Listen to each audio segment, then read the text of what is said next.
Today we will be studying about RNA in this video. RNA, you all know the full form, ribonucleic acid.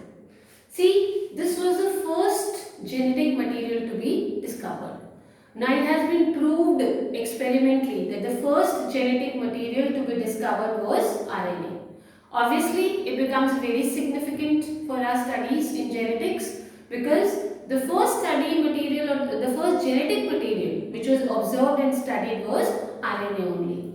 So RNA, we all know the first thing that we all need to remember about RNA is that this was the first genetic material to be discovered. Sometimes as a one marker question in MCQs they will give you the first genetic material to be discovered. They'll give you options, 4 options, of course, where you'll have DNA also as an option. So remember, it is not DNA which was the first genetic material to be discovered. It was RNA. So the first and the most important thing to remember in this video about RNA is that RNA was the first genetic material to be discovered. All the life processes such as metabolism, they evolve around RNA. Okay, RNA is very significant. Why is it very significant? Because the main metabolic processes like metabolism, they evolve around RNA, and it acts both as genetic material and a catalyst. Remember, RNA is so significant because it is not only a genetic material but it also acts like a catalyst. Further in this video, we will be telling you about what all synthesis is it involved in. But as of now, remember that RNA has its own significance. It is not that it is not a very stable genetic material, so RNA is not significant in the study of genetics. No, RNA is very significant for 2 reasons. First, of course, it acts like a genetic material, and second, it can also act like a catalyst. The only issue with RNA is that RNA is not very stable. RNA is not very stable. Therefore, we generally assume or we generally see, observe and conclude that the genetic material in most of the living organisms is DNA. It is not RNA. The reason is very simple. Though RNA is a very specialized structure, it can act as a genetic material and it can also act like a catalyst, but only disadvantage in RNA is that it is unstable. DNA, it evolved from RNA with chemical modifications. As we just discussed in the beginning of the video, that the first genetic material to be discovered was RNA. It was from RNA that by certain chemical modifications what evolved was DNA. So what came first? RNA. What happened to RNA? Certain chemical modifications happened in RNA, because of which what was synthesized? DNA was synthesized. So DNA came later and it evolved from RNA by certain chemical modifications. When we talk about the stability, when we compare the stability of RNA and DNA, no doubt DNA is more stable. It is more stable. However, RNA is not stable, it is comparatively unstable. Let us talk about nitrogenous bases in RNA. Of course, we have purines and pyrimidines. Which are the purine bases in RNA? It is AG, that is adenine and guanine. Which are the pyrimidine bases in RNA? Cytosine and uracil. Here you have a difference, of course. In pyrimidines, you have bases, it is cytosine and uracil. So if you talk about all the 4 bases of RNA, then it is adenine, guanine, cytosine and uracil. Now let's move on to the sugar present in RNA. The sugar is ribose sugar. What is it? It is ribose sugar. Like in DNA, you know it is deoxyribose sugar. The sugar present in RNA is ribose sugar. This ribose sugar plus nitrogenous base, like we had done earlier also, that a base and a sugar form a nucleoside, and when a phosphate group is attached to it, it forms a nucleoside. So if the sugar is deoxyribose, it forms deoxyribonucleoside. But since we are studying RNA, we are going to talk about which sugar? We are talking about ribose sugar. So ribose sugar plus, what are we going to add in this? Nitrogenous bases. What will we get is ribonucleoside. And when a phosphate group is added to a ribonucleoside, we get a ribonucleotide. There is nothing complicated in it. Just remember, without the phosphate group, it is nucleoside, and with the phosphate group, it is nucleotide. If the sugar is deoxyribose, then you say deoxyribonucleotide, and if the sugar is ribose, you will say ribonucleotide. So we are talking about RNA. So if ribose sugar combines with a nitrogenous base, what do we get is ribonucleoside. And when phosphate group attaches to this ribonucleoside, what we get is a ribonucleotide. By Griffith's experiment, it was very clearly proved that heat does not destroy all the properties of a genetic material. However, certain temporary changes or temporary damages may seem to appear in the genetic material, but remember, it was proved by Griffith's experiment that heat does not destroy all the properties of a genetic material. How can we prove this fact?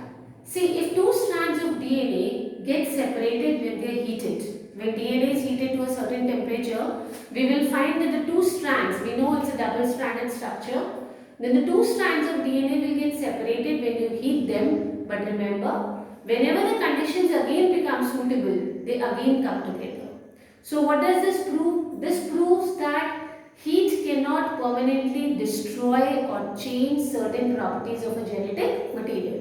If in a one sentence question or a one marker question it is asked, how can you prove the fact that heat cannot destroy certain genetic properties or certain properties of a genetic material? You will give this example. You will say, when a DNA strand is heated, then both the strands they get separated for some time, but they come together when the conditions become suitable.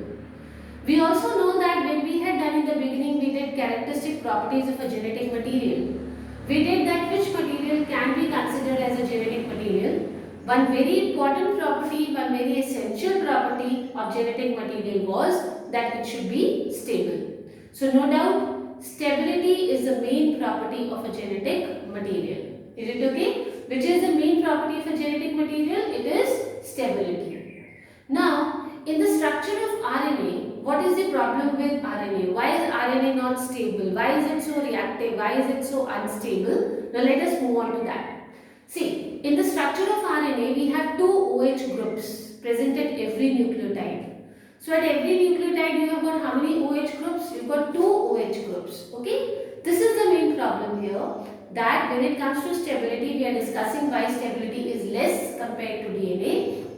Because if you see the structure of RNA, we have two OH groups present at every nucleotide. And this OH is a very reactive group.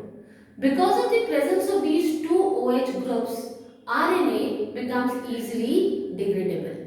Easily degradable, it is easily reactive. Why does it easily degrade? Because the main reason is it has two OH groups, and these OH groups are very reactive. So because of the presence of these two OH groups, RNA becomes very easily degradable. Also remember, RNA is catalytic in nature, so it is very reactive. It is very reactive. When we talk of DNA, we will find that DNA is less reactive. Because DNA is less reactive, that is why DNA is more stable. One main reason why DNA is more stable is the presence of thymine in the place of uracil in DNA.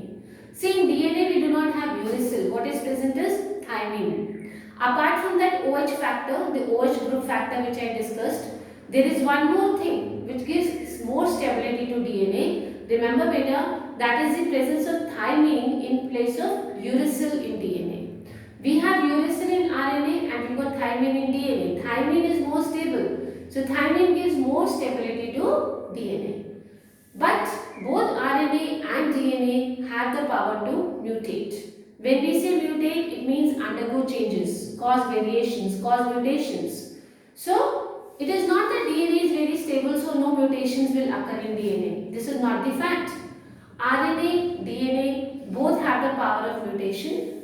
But since we know that RNA is more reactive, then obviously the mutations will be faster in RNA as compared to DNA. Both of them can undergo mutations, both of them can undergo changes. But since RNA is more reactive, the mutations will be faster in RNA compared to DNA. This is the reason that viruses which have RNA as a genetic material undergo mutations very fast. Whenever we need to check out for a transfer of mutation or we need to study about mutations, RNA is always preferred over DNA. Why is it preferred, beta? Because the mutations will take place very fast when it comes to RNA compared to DNA. So mutations, no doubt RNA, DNA, both of them have the power of mutation, but since RNA is more reactive, the mutation is faster. And that is the reason why viruses where RNA acts as a genetic material undergo mutations very fast. Now though DNA is very important, no doubt, but you will be amazed to know that DNA depends on RNA for many processes, especially protein synthesis. DNA also depends on RNA, especially for a very important process that we are talking about, that is protein synthesis. Whereas RNA can directly code for protein synthesis. That means RNA can directly get involved in protein synthesis and code for proteins, but DNA directly cannot code for protein synthesis. DNA has to depend upon RNA for protein synthesis, but RNA, it has a greater potential to directly code for protein synthesis. What is the conclusion? Both DNA and RNA can act as genetic material, but DNA, since DNA is more stable, so it is preferred. When we started the video, we said that no doubt RNA is the first genetic material. It is the first genetic material. Now it is established that RNA is the first genetic material. So in one of the years in board paper, 3 marks question had come.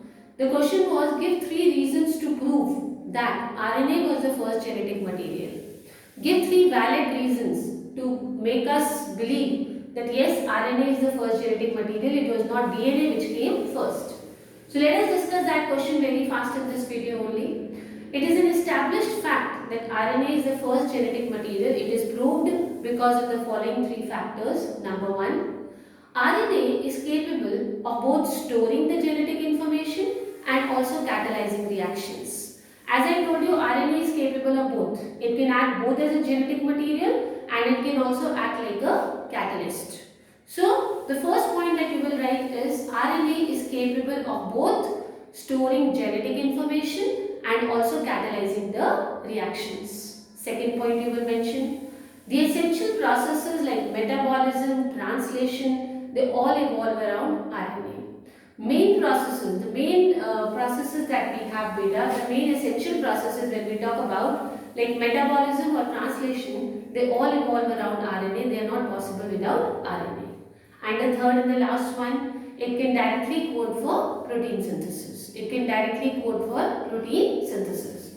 So these 3 points very clearly prove that RNA was the first genetic material. Number 1, it is capable of both storing the genetic information and catalyzing reactions. Number 2, essential processes like metabolism and translation all evolve around RNA. Number 3, it can directly code for protein synthesis. Also, you need to remember, as a 1-marker question, once it had come, RNA is not stable under the following conditions. Okay, they will give you options: acidic, alkaline, room temperature, high temperature, low temperature. So don't get confused. Mainly remember that RNA is not stable, drastically unstable under alkaline conditions. Which conditions? Remember, under alkaline conditions. To wind up now, let's very fast do the differences between DNA and RNA. We simply have small 6 differences. First, DNA is double-stranded and RNA is generally single-stranded. See, I am using the word generally. So, DNA is double-stranded. Here also, beta, when we talk about DNA as a double-stranded structure, we do have an exception. Some viruses, the DNA is not double-stranded. So, you can also remember this exception along with this. When we write this point, DNA is double-stranded, please mention exception, some viruses. And in RNA, use the word generally because it is not always. So, DNA is double-stranded, exception is some viruses. RNA is generally single-stranded. Second, beta, DNA is genetic material in almost all the living organisms, but RNA acts like a genetic material in some viruses only. DNA, the sugar is deoxyribose. In RNA, the sugar is ribose. Now let us compare the nitrogenous bases between both of them. In DNA, the nitrogenous bases are adenine, thymine, cytosine, guanine, and the nitrogen bases in RNA are adenine, guanine, cytosine, and uracil. Uracil is not present in DNA. Next point, DNA is less reactive. That means it is structurally and chemically more stable. Just the opposite that side. RNA is more reactive, so structurally and chemically it is less stable. Is it okay? The last point, DNA is found in the nucleus and in some cell organelles. You must have studied about certain autonomous organelles which have their own DNA. So keep in mind about that. And the last point would be that DNA is found in the nucleus and in some cell organelles. But when we talk about RNA, very little RNA is found in the nucleus. It is mainly found in the cytoplasm. RNA you will mainly find where? In the cytoplasm. Very little RNA is found in the cytoplasm. So this is all about RNA. We need to remember it is the first genetic material. It is very essential in metabolic processes. It acts both as a genetic material and as a catalyst. It is unstable. We also need to remember that DNA evolved from RNA by certain chemical modifications. No doubt DNA is more stable. When we talk about bases in RNA, they are adenine, guanine, cytosine and uracil, and the sugar is ribose. When ribose sugar combines with a nitrogenous base, it forms ribonucleoside. And when a phosphate group attaches to ribonucleoside, you get a ribonucleotide. Now, we need to also remember that genetic material originality cannot be destroyed easily. For this, we proved that if a DNA strand is heated, no doubt both the strands will get separated for some time. But when the conditions become suitable, they will again combine. So stability is a main property of a genetic material, and that is why DNA is preferred over RNA. Why is RNA unstable? It is very reactive because of the presence of two OH groups, and OH groups are very reactive. Another thing which makes DNA stable is the presence of thymine in place of uracil. One more thing we did was both of them have the power of mutation, but since RNA is more reactive, mutations are faster in which compounds or which organisms where RNA is a genetic material. Also, DNA depends on RNA for certain processes like protein synthesis. RNA can directly code for protein synthesis, but DNA has to depend upon RNA. The conclusion is very simple. Both DNA and RNA act as genetic material, but DNA is more stable, so it is preferred. Also, we gave 3 reasons to prove that yes, RNA was the first genetic material. We said it is capable of both storing genetic information and catalyzing reactions. All essential processes like metabolism, translation, they all revolve around DNA. And the last beta, it can directly code for protein synthesis. And finally, we did the 6 main differences between DNA and RNA. That is all for RNA today.